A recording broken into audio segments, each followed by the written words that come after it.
Hi, welcome to Craft. My name is Hugh Valkenburg. I'm the CEO of Craft North America. Over the next 5 minutes, we'd like to share with you the results of the bike industry apparel survey that we just conducted.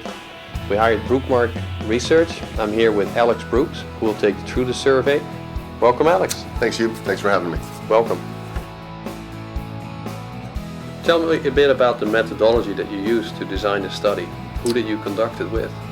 Well, it's not only who, it's how did we do it. We conducted an online survey, and to be clear, we did not want professional bike racers. We wanted cycling enthusiasts. We wanted people that rode 500 plus miles a year, participated maybe in a Grand Fondo or some other type of event. Oh, great, those are the people that shop for the product. Yes. So Alex, the first part I saw was the spending on cycling related products among cyclists. Tell us a bit about what we learned there. Well, we looked at the data again by miles ridden or kilometers ridden over the past year. And really interesting is our cyclists are spenders. They are going to spend, and specifically even beginning riders, those that are riding, or not beginning, but less active riders, they're spending $200 on average a year just on apparel and $75 on accessories. So Alex, as we said, the market is fragmented. There are many ways to buy cycling apparel. What did you find were the leading channels? Well, there's multiple channels, as you know, and what's interesting is the channels don't replace one another. It's very similar to when ATMs came out years ago. Everyone thought the tellers were going to go away.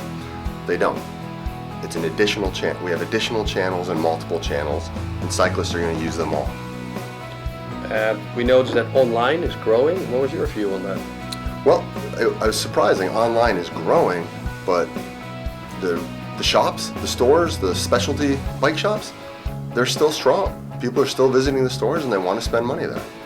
Why do you think people like to visit their local independent bike store? Well, this is a need. There's a crying need for education in all sporting industries. People are attending or visiting bike shops because they want education, they want product knowledge, they want sport or activity knowledge. It's just knowledge of cycling, isn't it? Of the of the sport by the staff. Yeah, well, you think about it. You're going into the store and you want to talk the talk. Right. You want to hear these people, you want advice, you want recommendations, you want expertise. Where do you think the local bike store can do better? Oh, I think they need to, I think they need to carry more product. People are coming to the store for product knowledge, and if you don't have the product on hand, right. I noticed the apparel score was low in terms of selection. It was very low, and it's low, and that's why people are shopping online, because there's far more selection. But they do like to buy there, so yeah, seems like an opportunity. There's an opportunity to add more products on the shelves. Were there any statements in the survey that stood out that describe people's attitudes well? Well, again, we asked people to describe themselves in terms of their purchase behavior, and folks are looking for specific features. The statement is, I look for specific features in my cycling clothing and apparel. You had almost 7 in 10 said, it describes me very well. So again, from a product knowledge standpoint, when people walk into a store, they are looking for specific features. The people in the store need to tell them about these features. Features, fit? Features, fit, technical aspects. The top 3 are specific features, technical aspects, and I prioritize fit over brand. And of course, fit is, there's no gray area there. If it doesn't fit well, they're not going to like it. Alex, what did we learn about the frequency of purchasing amongst these cyclists? How often did they buy their apparel? Great question. Great question. You have an audience that's going to buy multiple times throughout the year. Shorts and bibs, jerseys, vests and jackets, 4 in 10, 40% are buying multiple times a year, those types of products. So the majority of people actually bought at least once a year, if not more. Yes, and the good news is that you're seeing base layers being bought more than once a year. Yeah, at least for half the people, right? For half the people, absolutely. Well, that's good news for Craft. It's good news for a lot of brands. And the retailers. What do you think are the top influencers for people when they make their purchase decision in clothing in general? Shorts or bibs or any item? Really, mostly it's personal experience. That's the number one item.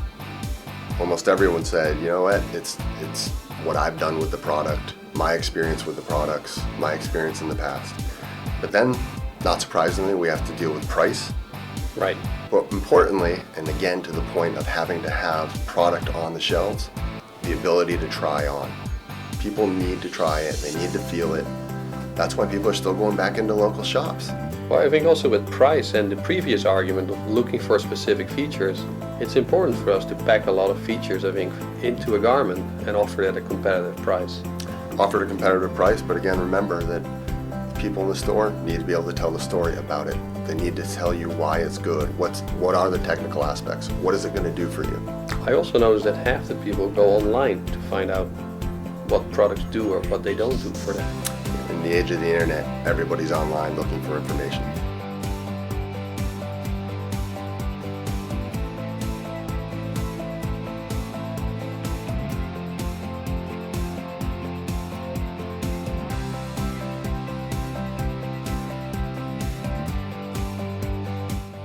So Alex, we've talked about where people like to shop, we understand how fragmented the market is, and we understand where the independent bike store can do well, can do even better.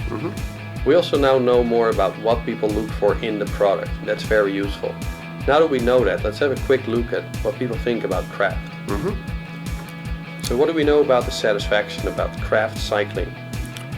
Well, great question again. I was very surprised. We do quite a bit of satisfaction research for several clients, and craft received extremely high ratings across the board, but for base layers, it's off the chart high.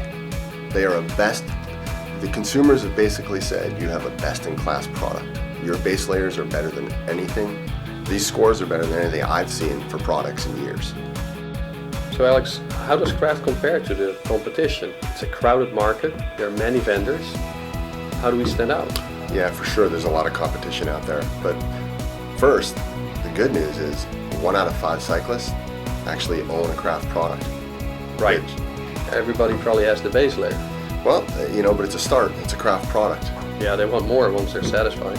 Absolutely. And what's interesting is we looked at your competitive set. We looked at the Cannondales, the Pearl Izumis, and several others.